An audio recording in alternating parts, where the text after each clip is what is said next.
아브라함과 다윗의 자손 예수 그리스도의 계보라. 예, 마태복음 1장 1절의 말씀은 아주 모든 성경에 지침이 되는 그런 말씀인 줄 믿습니다. 열왕기하를 공부하고 있는데 열왕기하 1장부터 25장까지 있죠. 열왕기상은 22장까지 있고, 자 1장부터 17장을 기점으로 이렇게 나누고 있습니다. 계속 반복되고 있습니다만은 이게 그 어디가 중심점을 이루냐 이것이 이제 중요하기 때문에, 그래서 호세아가 북이스라엘의 마지막 왕이죠. 호세아가 결국 애굽에게 의지했다가 멸망하게 되는 겁니다. 바로 누구를 의지하느냐, 그게 중요한 거니까. 결정적일 때 누구를 의지하느냐. 망할 놈을 붙잡으면 안 되는데 머리를 쓰다가 꼭 망할 자를 붙잡는단 말이에요. 그러니까 정세 판단이 굉장히 중요하죠.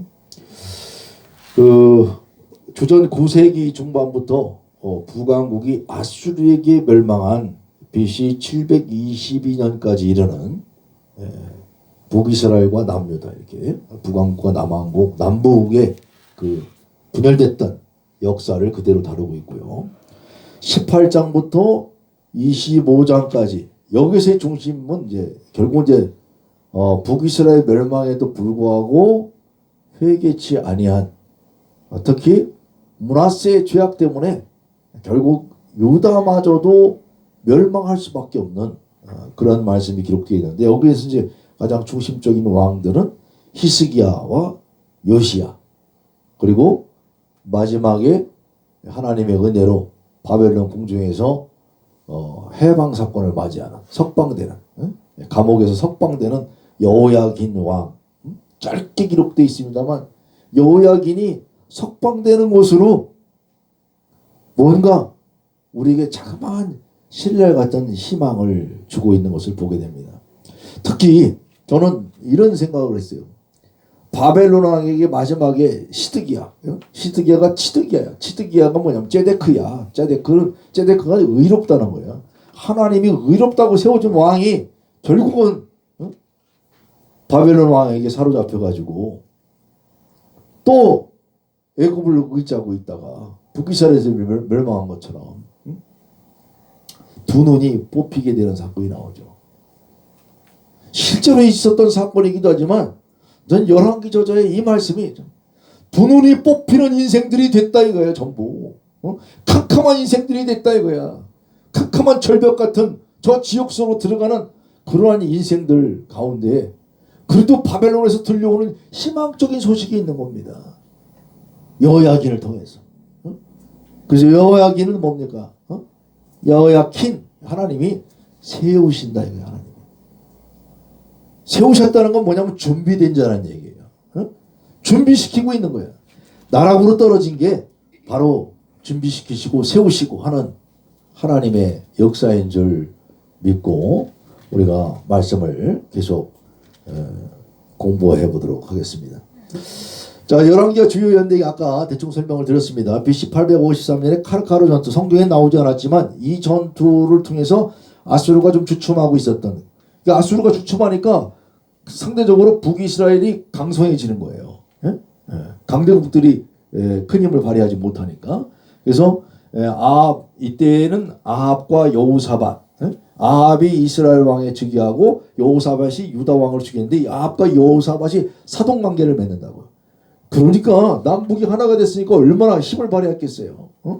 그래서 서로 간에 막 사돈관계도 맺고 그랬는데 결국은 하나님 뜻에 맞지가 않아서 예후 왕조의 얘기를 다루게 되죠. 그래서 예후를 시켜서 북이스라엘의 이 정치 판도가, 왕조가 바뀌어지는, 그래서 예후 왕조가 4대째 이루게 되고, 또 예후는 결국은 여로보암의 죄에서 결국 벗어나지를 못하고 우상을 섬김으로 인해서 결국 예후의 왕조의 그 마지막은 이제 살룸이 뭡니까? 샬롬이 뭐야? 평안해야 되는 거야. 평화가 이루어져야 되는데 이 살룸이 이 배반을 하고 예후 왕조를 무너뜨림으로 인해서 20년 동안에 5명의 왕이 바뀌어요. 예? 정세가 확 바뀌어지는 거예요. 예? 왕조가 그냥 순식간에 금방 또 반역하고 또 반역하고 또 반역하고, 그리고서 결국은 멸망하는 역사가 기록이 되어 있고요. BC 722년에 북이스라엘이 아수르에게 멸망당하고, 열왕기하 17장 6절 옆에 있는 이제 성경 본문이죠. 그리고 이제 아수르의 사내리 침입으로 인해서 히스기야의 사건, 그리고 히스기야의 종교개혁과 더불어서 이제 또 요시아의 종교개혁, 그것이 이제 열왕기하 23장에 기록이 되어 있고, 아까 이제 다 설명드렸습니다. 그런데 하나님이 이렇게 종교개혁을 일으켜서 바로 서는 것 같았으나 이제 하나님께서는 보고 계시는 것이 뭐냐면 늘 너만 중요한 게 아니라는 거예요. 저는 이 멸망의 역사 속에서 국수주의적인 우리가 하나님을 만나면 안 돼요. 유대교적 하나님만 만나면 안 돼요.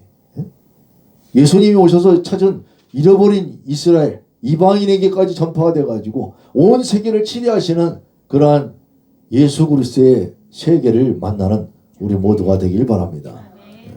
그래서 결정적인 그런 사건 중에서 BC 622년, BC 612년에 니느웨가 멸망합니다. BC 609년에 요시아가 죽고, 그리고 605년에 아주 정치 판도가 완전히 바뀌어서 아수르는 이제 완전히 612년에 끝났고, 이제는 605년에 다니엘이 1차 포로, 바벨론 포로로다가 잡혀가는 그 사건이 발생하는 게 BC 605년인데, 느부갓네살 왕이 와서 남유다의 사람들을 전부 포로로 이제 잡아갈 때에 이때가 완전 판도가 바뀌었다.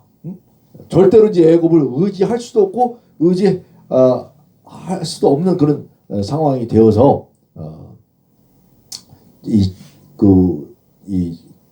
고대 근동사에서 애굽이란 말 자체가 이제 사라져 버리게 된 거죠. 그 이후에 뭐 프톨레미아 왕조라든가 이런 그리스의 지배 속으로 이제 들어가 버렸죠. 자, 그리고 605년에 바벨론 포로, BC 597년에 에스겔을 통한 또 바벨론 2차 포로, 그리고 멸망이 이른 3차 포로에 이르기까지 이런 과정들을 열왕기에서는 전체적으로 다루고 있다. 거의 한 400년에 걸쳐서. 자, 여기서 이제 중심이 되는, 아까 잠깐 설명했습니다만 카르카르 전투는 그 성경에는 나오지 않지만 굉장히 유명한 고대 오리엔트 역사상 가장 유명한 전투 중에 하나입니다. 그래서 그냥 카르카라고 쓰면 나와요. 이 르 발음을 뒤에 안 해가지고 카르카라고 이제 주로 이 인터넷 검색하면 그렇게 나올 겁니다. 그래서 한번 쭉 읽어보시고요. 이때 이 비문에 기록된 걸 보니까 아합 왕이 아람과 동맹을 맺어가지고 이제 전차 부대를 갖다가 파송을 합니다. 그래서 전차 2,000량을 갖다가 막 보냈는데도 불구하고 이제 아수르가 이겼죠. 근데 아수르가 이겼다고는 했지만 뭔가 아시리아의 그 서방으로 영토 확대가 잠시 중단된 걸로 봐서는 그쪽도 상당한 데미지를 입었다, 이렇게 이제 바라봐야 되겠죠. 대신에 그것 때문에 북이스라엘은 더 강성함을 유지할 수 있었다, 이렇게 이제 봐야겠죠. 자, 그런 상태에서 우리가 열왕기의 거시구조는 지난번에 했으니까 한번 참고하시라고 그랬고, 자, 이 북이스라엘의 왕조 한번 다시 한번 복습합니다. 여가시오, 오 아하요, 예 여요야스, 여여시 이렇게 해버려요. 여수. 자, 그 살무베호, 살무베호 이렇게 외워도 되고, 살무베호. 요 뒤에 옆에 있는 거는 이제 다 아들들이죠.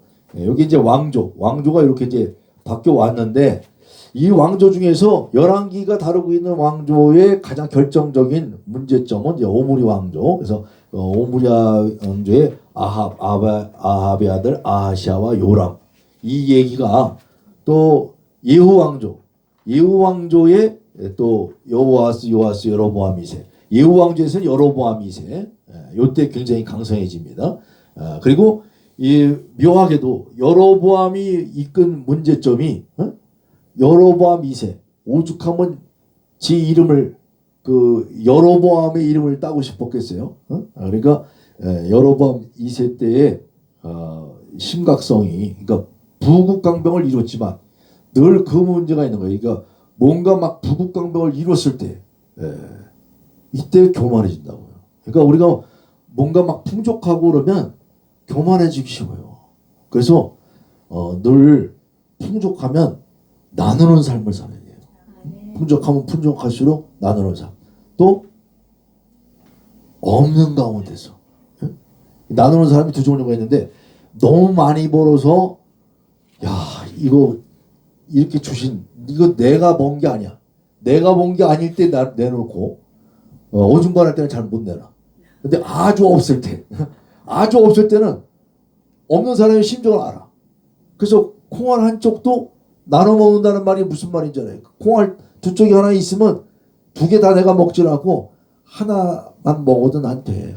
하나를 줄 수 있는 그런 것을 보게 되는데 이 세상 역사는 늘 이 부국강병을 이뤘을 때가 이제 문제입니다. 그래서 우리나라도 지금 현재 남북 간의 현실에서 서로 힘을 좀 갖고 있을 때 이때가 조심할 때예요. 이때가 대한민국 전체 역사 속에서 바라볼 때 우리가 늘 조심하고 무엇보다도 하나님을 믿는 백성으로서 우리는 하나님 편에 서서 하나님의 시각으로 세상을 살아갈 수 있는 우리 모두가 되길 바랍니다.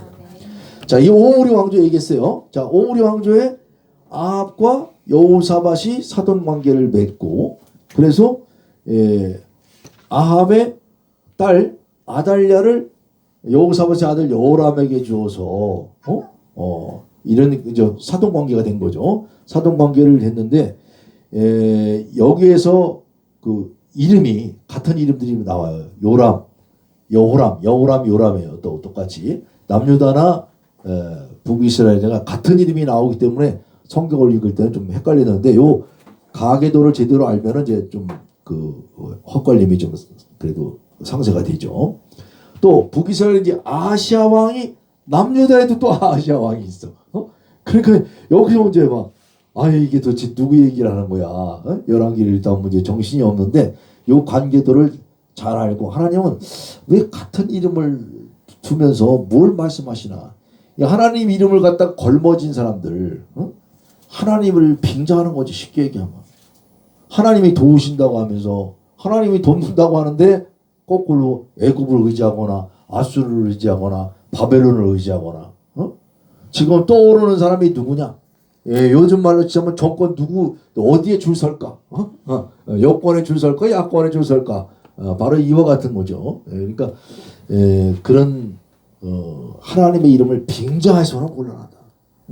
물론 성경에 나오는 모든 사람들이 다 하나님의 이름을 걸머지고 있습니다만은 하나님의 이름을 내걸 때가 조심스러운 거예요. 오늘날도 우리가 늘 주님의 일을 한다고 하면서도 주님 하면서 내 주가 정말 오죽하면 세상 사람들이 술주자를 주님이라고 하지 않잖아요. 이렇게 얘기할 정도가 되면 곤란하단 말이에요. 자, 그래서 늘 조심스럽고요. 예후 왕조. 자, 이제 오므리 왕조 얘기는 대충 끝났기 때문에 예후 왕조는 오므리 왕조의 그 극심한 타락과 호화스러운 생활들 그것 때문에 민중들의 불만이 커져나가는 거예요. 늘 백성의 마음을 알아야 돼. 실질적으로 백성들의 이 불만이 어디에 있는가? 오늘 뭐라 그래 포퓰리즘에 갖고 막 나눠주는데 나눠줘서 민심을 다 산 것 같지만 실제로 민심이라는 건 그렇지가 않아요.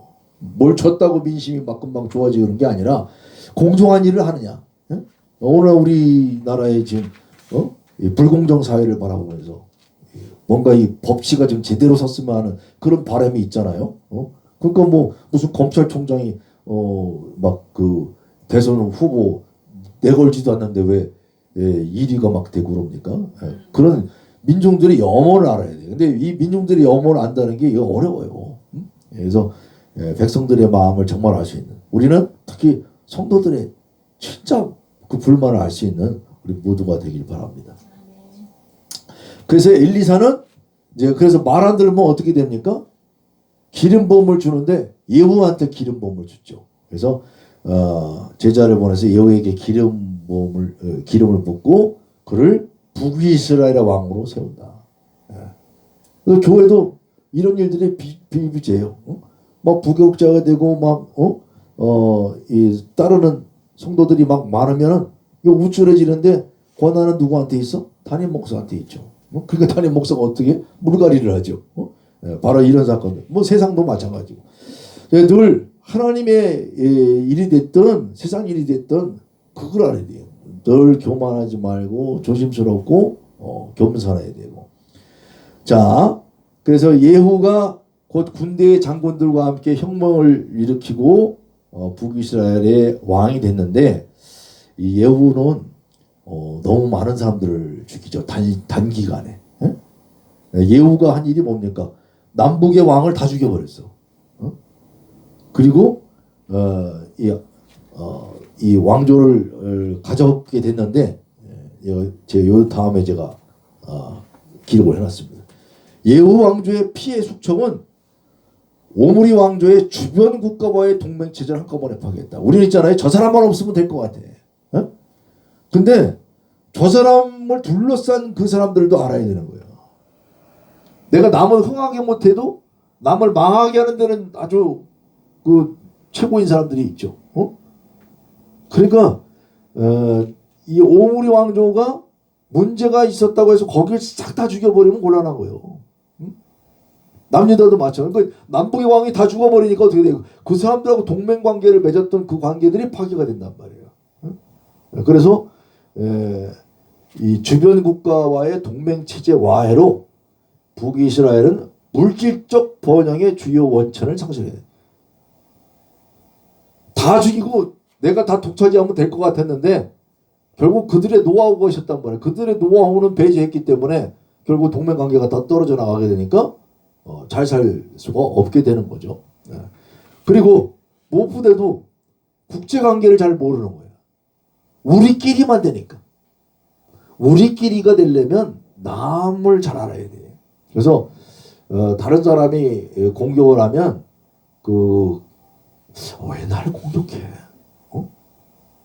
왜 나한테 욕을 하냐고? 그럼 이유를 알아야 돼. 누구 때문이야? 나 때문이야. 그래서 우리가 늘 그 부분을 깨달아야 돼요. 나는 똑바른데 너는 잘못됐다. 이 생각보다는 내가 잘못될 수 있구나. 국제 무대에 이제 새로 강자로 등장한 아시리아의 세력이 확장되기 시작합니다. 그동안 아까 카르카르 전투 이후에 아수르가 잠잠하고 있었단 말이에요. 잠잠하고 있었으니까 계속 이것이 유지될 줄 알았는데 아수르가 팽창하기 시작하는 이것을 감지를 못하는 거죠. 감지를 못하게 되니까 어떻게 됩니까? 이 이스라엘 사람들은 처음에는 좋았어요. 여기를 벗어나게 하고 아람 사람들로부터도 벗어나게 돼가지고 막 신났었는데 더 강한 나라가 오는 거예요. 더 강한 나라가. 그래서 그들로부터 어떤 굴욕적인 경험과 아람의 그늘로부터 조금은 벗어날 수 있었지만 예후 왕조의 마지막 왕인 아까 스가랴, 이 여시 이렇게 제가 외우라고 했는데 스가랴죠. 스가랴 자카르야 기억하라는 거야. 그 스가랴는 살롬에게 암살을 당합니다. 그래서 그 살롬에게 암살을 당하고 나서 20년 동안 5 왕들 가운데 4명이 암살당하는 그런 아주 기상천외한 이건 오늘날도 그런 일들이 그러니까 그 적폐세력 해갖고 다 문제를 일으키고 문제를 다 없애겠다. 알고 보니까 문제가 어디 있었다? 문제한테 있었다. 이러면 이제 깨달아야 되는 거지 빨리. 문제가 나한테 있었구나. 이걸 깨달았는데 이름까지도 줬는데도 이름대로 못 알면 어떡하냔 말이야. 본인만 망하면 괜찮은데 대한민국의 미래가 걱정스러운데 우리는 무엇보다도 하나님께서 이 모든 걸 아시고 이제 새로운 세대를 정말 새로운 국가를 건설하게 하신 하나님의 뜻이 있겠다. 나는 그렇게 희망을 오히려 가져봅니다. 할렐루야. 자, 히스기야. 열왕기하 제 18장. 히스기야가 굉장히 유명하죠. 히스기야는 하자크, 베니트 하제크, 그 뭐야? 강하게 하라. 강하게 되어라. 강하게 되어라. 우리가 성경 공부 토라 끝났을 때 하작 베니트 하젝 그랬죠. 그러니까 강하게 되자. 하나님께서 강하게 하신다. 그래서 하자크예요. 그걸 잘못 발음하니까 히스기야라고 했는데 히즈키야입니다. 히즈키야는 강하게 한다는 거죠. 여호와께서 강하게 하신다. 그러니까 하나님께서 강하게 하시니까 유다의 그 몇 안 되는 선한 왕으로 히스기야가 한 30여 년 가까이 통치를 하고 종교 개혁을 단행합니다. 유월절 축제를 회복하죠. 그리고 성전을 정결케 하고 우상을 제거했다. 그러니까 성전을 정결케 한다. 이 깨끗하게 하는 게 중요해. 이렇게 지저분하면 안 돼. 막 주변이 늘 주변을 정리할 수 있나. 늘 주변만 깔끔한 게 아니라 알고 보니까 깔끔해야 될 건 항상 어디에 있다? 내 마음에. 자동차 더럽다고 자동차에 있는 거 밖으로 막 던지는데 더러운 거는 자동차에 내비두고 네 마음을 좀 깨끗하게. 그래서 늘 진짜 성전을 깨끗하게 해야 돼요. 우리의 중심을, 우리의 마음이, 우리 몸속에 우상이 들어오면 안 돼. 우리 하나님보다 더 이 가치관, 신학도 하나님 중심이 돼야지 내 신학이 중심이 되면 곤란하다. 그래서 성전을 정결케 하시고 우상을 제거했는데 이 말년에 죽을 병이 들었지만 기도를 통해서 히스기야의 기도 굉장히 유명하죠. 그래서 기도합시다 하는데 기도해서 살려놓으니까 왕궁의 비밀을 다 보여줘. 자, 뭐 나머지는 다 얘기 들었으니까 이 히스기야 얘기 중에서는 또 중요한 내용이요. 아수르 군사 18만 5천이 죽게 되었죠. 이런 내용이 성경에만 기록되어 있는 게 아니라 헤로도투스라고 하는 그 그리스의 역사학자가 있어요. 이 헤로도투스는 그냥 그 실제로 종군 기자처럼 각 지역을 돌아다니면서 보고 들은 그대로 기록을 한 사람이에요. 그 자기 입장보다 보고 들은 그대로. 그러니까 그 기록이 뭐 맞고 안 맞고를 떠나갖고 내가 내 생각을 한 게 아니라 그 기록에 이제 사실성에 좀 두겠다라는 거죠. 그걸 이제 유명한 역사학자가 보니까 이것이 기록되어 있는 걸 보게 돼요. 사내립이 18만 5천 명이 여기 쳐들어왔다가 다 죽게 됐다. 근데 죽은 결말이 우리 성경은 히스기야가 기도하고 하나님께서 일을 해주셨다 이렇게 되고 헤로도스의 기록은 이 쥐떼를 쥐를 그 히스기야의 수로라고 있어요. 히스기야의 수로가 발굴이 됐어요. 그래서 제가 한번 사진으로 보내드린 적이 있는데 히스기야 수로는 그 예루살렘이 포위가 되면 물 공급이 안 돼. 그래서 기온샘으로다가 굴을 뚫었어요. 그러니까 이 굴을 뚫었다는 건 오늘날도 굴 뚫는 게 굉장히 토목 기술에서 굉장히 어려운 기술들인데 3,000년 전에 이걸 했다라는 얘기는 대단한 이 공정수를 갖고 있는 거죠. 근데 이런 히스기야의 수로에다가 그 히스기야가 보낸 이사야 제자들이 이사야 선지자들이 특공대를 갖다 다 투입했는데 쥐떼를 갖다 쥐를 세균전으로다가 이걸 봐요. 그래서 쥐가 풀어지니까 어떻게 돼요? 아수르 병사를 패스트를 감염시켜 가지고 그래서 세균전을 얘기할 때 꼭 이 부분이 또 나옵니다. 그래서 굉장히 히스기야 성경에 나오는 이 부분이 상당히 독특한 실제로도 있었던 사건으로 우리가 이렇게 기억이 되고요. 지금 여기 써놨죠. 그리스의 역사가 헤로도투스는 히스기야의 수로를 통해 쥐들을 풀어서 아수르 병사들을 패스로 전멸시켰다고 기록하고 있고 우리는 하나님께서 역사하셔서 갑자기 돌아가게 되는 어쨌든 사내립이 쳐들어왔다가 전멸하고 돌아가서 어떻게 됩니까? 자기 아들들한테 살해를 당해요.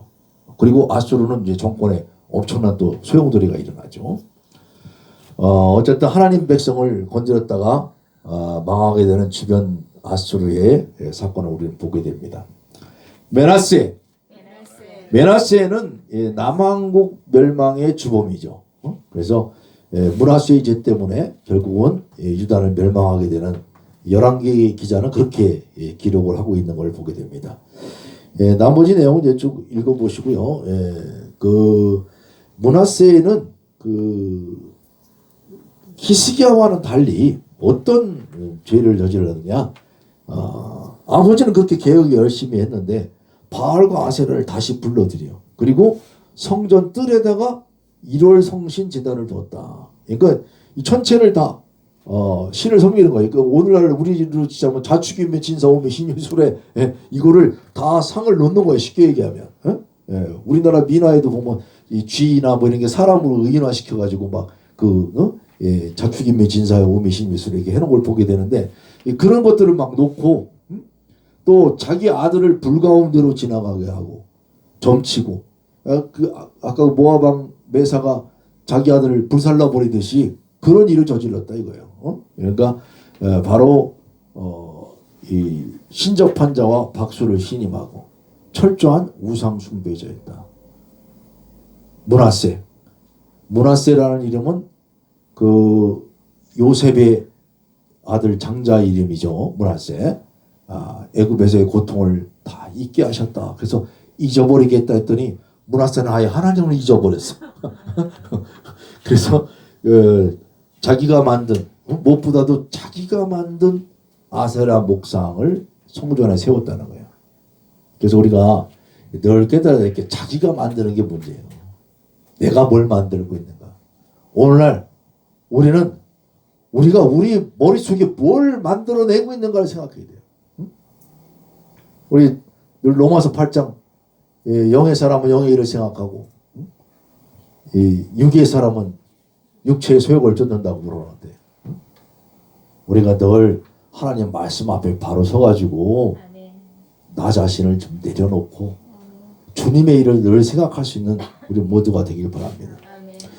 더군다나 이 사람은 많은 신실한 자들, 선지자들, 이 바른 말을 해주면 이 선지자는 뭐냐면 이 로에와 호제가 아니에요. 여기 11개 나오는 선지자들은 나비라고 나비. 로에와 호제는 뭐냐면 뭘 들었네 봤네 하는 사람들인데 성경 열왕기에서 말하는 선지자들은 주로 대언하는 자들. 대언이라는 건 자기 말이 아니라 하나님 말씀입니다. 그래서 말씀을 놓고 탁탁 증거할 때 아멘하고 받아들여야 되는데 오히려 거꾸로 말씀을 하는 사람을 죽이는 일을 했죠. 그래서 전승에는 이사야를 톱으로 켜서 죽였다는 말도 있어요. 이 사람이 말이야 아무리 미워도 죽이고 싶은 마음 갖는 것까지는 좀 이해할 수 있어. 근데 죽이는 방법들의 과정을 보면 말이에요. 오늘날도 여전히 톱으로 켜서 죽이질 않나. 산채로 불을 태워서 죽이질 않나. 그런 일들을 보게 됩니다. 근데 바로 이와 같은 일을 므낫세가 범하고 있었다. 이런 악행의 결과 결국 어떻게 됩니까? 아수르의 침공을 받았어요. 아수르의 침공을 받아서 바벨론까지 끌려갑니다. 끌려갔는데 나중에 하나님께서 회개하니까 역대하 우리 다음 주부터 역대기를 공부할 텐데 역대기에서 보니까 므낫세가 회개를 했다는 기록이 나오죠. 그래서 어쨌든 므낫세는 55년간 통치해서 최장수왕. 여기서는 그래서 야 55년이나 통치했는데 왜 하나님이 그냥 내버려뒀냐? 왜 악한 놈이 더 오래 사느냐? 이런 신학적인 그런 이 문제점을 놓고 막 생각하는 사람들이 있어요. 원래 악한 놈이 오래 살아요. 왜 그러냐? 많이 깨달으라고. 그러니까 악한 놈이 문제가 아니라 악한 놈을 내 앞에 세워뒀을 때는 늘 깨달으라고. 그러니까 누가 악한 놈인지 우리는 아직 잘 모르지만 우리나라의 정세를 보면서도 왜 우리나라가 이렇게 혼탁합니까? 할 때는 나 깨달으라고. 나 하나가 바로 설 수 있는 우리 모두가 되길 바랍니다. 히스기야의 종교개혁 18장을 통해서 이 이후의 얘기는 므낫세의 죄, 요시아의 종교개혁, 급변하는 국제정세, 갈그미스 전투, 아까 카르카 전투, 그 비슷한 지역이에요. 갈그미스 전투를 통해서 결국은 아수르가 그쪽으로 도망을 와요. 도망을 와가지고 갈그미스 지역에서 애굽의 원전을 이제 기다리는 거지. 근데 바벨론에게 멸망하고 맙니다. 니느웨 성이 함락되고 해서 그리고 이 정세 판단을 잘못한 요시아가 여기에 편승하는 느고를 저지를 하다가 결국 요시아가 죽게 되고 그 이후에 느부갓네살이 천하를 평정함으로 말미암아 유다도 멸망하게 되죠. 그래서 1차 포로 기간 BC 605년에는 다니엘이 사로잡혀 가서 쓴 글이 다니엘서, 그리고 2차 바벨론 포로에 이제 또 바벨론 그 다니엘서 공부하거나 에스겔서 공부할 때 또 다루겠습니다만은 BC 597년에 또 잡혀갑니다. 그때 그 에스겔이 포로로 잡혀가죠. 또 3차 바벨론 포로가 될 때 이제 완전히 남은 자에 대한 사상이 나오죠. 남겨진 자들이 있어. 끌려간 사람들이 있고 남겨진 자들이 있어. 어떤 사람들이 더 우선일까요? 응? 끌려간 사람은 끌려간 대로 거기서 하나님을 찾고 하나님의 말씀을 기록을 했는가 하면, 남아있는 사람들은 남아있는 사람대로. 그래서 여기 미묘한 이 남은 자가 도대체 누가 남은 자입니까? 이런 부분이 선지서를 다룰 때도 그렇고 중간사를 다룰 때도 그렇고 여기가 아주 첨예한 신학적인 그런 그 대립점이 있는 곳입니다. 그래서 어떻게 해석하느냐에 따라서 남은 자에 대한 해석이 또 달라질 수가 있는 그런 부분입니다. 자, 어쨌든 열왕기는 요야긴 왕이 바벨론의 에빌부로닥으로부터 석방되는 그런 사건이 기록되어 있는 걸 보게 됩니다. 자, 그 과정에 이르기까지 요시아는 이오시아죠. 이오시아. 하나님께서 보시기에 정직한 왕, 다윗의 길로 향한 왕, 늘 다윗이 기본 중심이 되고 있죠. 또 옷을 찢고 회개하는 왕. 이 23장 한번 쭉 읽어보세요. 요시아의 종교개혁, 성전을 보수하고 여호와 앞에 언약을 세우고 유다 전국의 우상을 제거하고 또 유월절 행사를 전에도 없었고 후에도 없었다. 이렇게 할 정도로 유월절 행사를 회복하는, 그리고 이스라엘 전역을 개혁시키는 그러한 것을 갖고 있고요. 이것은 어떤 분이 이제 물고기 이 그림으로다가 열왕기 전체를 이렇게 도표를 만들었는데 아주 잘 만드셨기 때문에 제가 소개를 합니다. 우리가 다뤘듯이 열왕기상 다윗이 죽고 나서 솔로몬 이야기가 나오면서 솔로몬의 성전 얘기가 열왕기상 12장을 기점으로 남북이 갈라졌죠. 그래서 남북이 갈라져 가지고 물고기 몸통처럼 이걸 만들었어요. 그래서 열왕기상 14장을 기점으로 오므리 왕조와 예후 왕조 얘기가 펼쳐지는데 거기에 엘리야 얘기가 엘리사 얘기가 있고, 선지자들은 요때 요 선지자들은 이제 해석에 따라서 연도가 좀 달라질 수 있습니다. 근데 어쨌든 이제 기본적으로 이런 맥락 보수 신학에서는 이걸 갖고 있어서 720년에 멸망하고 남왕국의 역사가 바로 물고기 꼬리 부분을 이루면서 신약 시대로 연결되어져 가는, 좀 도표를 우리 신학자들이 참 저런 도표들을 만들어내는 거 보면 참 놀랍죠. 우리에게 공부가 되게 하시고. 자, 열왕기하와 무엇보다도 우리는 그리스도를 발견해야 됩니다. 하나님께서는 다윗과의 언약, 다윗을 향한 무조건적인 약속을 이루신다는 거죠. 사악한 왕후 아달랴가 다윗 가게를 진멸하려고 했지만 다윗 혈통은 보존되었습니다. 결국 하나님의 언약은 다윗의 계보를 통해서 메시아 왕국을 소망케 하셨고 예수 그리스도를 탄생시키는 그리고 엘리야와 엘리사의 사역, 그건 늘 말씀드렸습니다만 엘리야는 세례 요한 때까지라고 예수님이 딱 단정해서 말씀하셨죠. 그리고 엘리사의 사역은 다 이 땅에 성육신 하실 예수 그리스도의 사역을 예표하는 그림자였다. 그래서 엘리사는 부활을 깨닫게 하는데 그 부활로서 오셔서 실증적으로 부활하신 예수 그리스도, 그분이 우리 진정한 복음의 세계를 열게 하신 줄 믿습니다. 열왕기의 신학은요, 간단하게 살펴보자면 포로가 됐다. 이게 마지막에 다 포로가 됐다. 아수르로 사로잡혀갔다. 또 바벨론의 포로가 되었다. 그럼 뭐냐면 언약의 저주가 임했다. 이런 시각으로 바라볼 수가 있는 거예요. 예? 그러니까 신명기에 저주를 받으면 저주받은 자의 특징이 뭡니까? 질병, 기근이 와. 사람이 사람을 잡아먹어. 자기 자식을 잡아먹어. 예? 너무 배가 고파서. 그런 일이 발생하고 패배하고 포로가 된다. 이게 신명기의 말씀이었는데 결국은 11개 그게 다 이루어졌어요. 그래서 말씀대로 살지 않는 자. 하나님께서는 역사의 주인이신데 회개를 촉구하도록 그렇게 선지자들을 보내고 있는데 이 선지서에 지금 11개도 보면 하나님의 사람들이 얼마나 많은 말씀을 쏟아냅니까? 그렇게 살지 말라고 간곡하게 부탁하고 애원하고 절규하고 있는데 그 회개를 오히려 하지 아니하고 그럼에도 불구하고 다윗과 약속하신 하나님의 약속 때문에 우리에게는 언제나 유효한 말씀이 되고 매는 주어도 징계는 할지언정 북이스라엘이 멸망하듯이 멸망케는 하지 않는다. 그래서 다윗의 위를 쫓아가는 메시아의 계보를 쫓아가는 우리 모두가 되길 바랍니다. 이것이 진정한 희망이죠. 이 희망. 하나님 나라와 다윗 왕국, 다윗 이 언약이 역사에서 어떻게 이루어지고 있었는가를 쭉 설명을 했다라고 한다면 다윗 언약의 조건성과 무조건성이 있는데 분명히 말씀하셨어요. 사무엘하 7장 14절 같이 읽겠습니다. 나는 그에게 아버지가 되고 그는 내게 아들이 되리니 그가 만일 죄를 범하면 내가 사람의 매와 인생의 채찍으로 징계하려니와.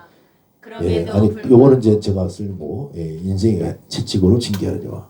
하나님께서는 아버지와 아들 관계로 말씀하셨고 예수 그리스도를 통해서도 말씀을 하셨고 매는 맞는다 이거예요.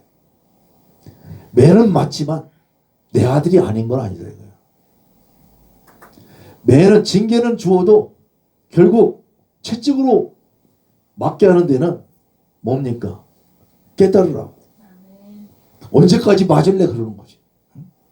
계속 맞게는 안 하시고 늘 회개하는 자에게 용서를 베푸시는 영원히 계속되는 하나님의 은혜 아래 있게 된 것을 감사합니다. 여러분 시드기야의 두 눈이 뽑히듯이 때로 흑암 같은 깊은 절망과 실망이 캄캄한 절벽과 같은 마치 깊이 들이온 한밤중에 깜깜한 것 같은데 그래도 한 줄기 빛이 희망의 실타래가 우리 앞에 있는 것을 보게 됩니다. 하나님께서는 다윗에게 그의 메시아적 왕조가 영원할 것이라는 약속을 하셨습니다. 그래서 바벨론 감옥에서 11개의 마지막에 이 마지막 부분을 놓고요 해석을 하는데 단 그 몇 줄 가지고서 11개 전체를 논할 수 있느냐 이렇게 막 주장하는 사람들이 있어요. 하나님의 뜻을 몰라서 그래요.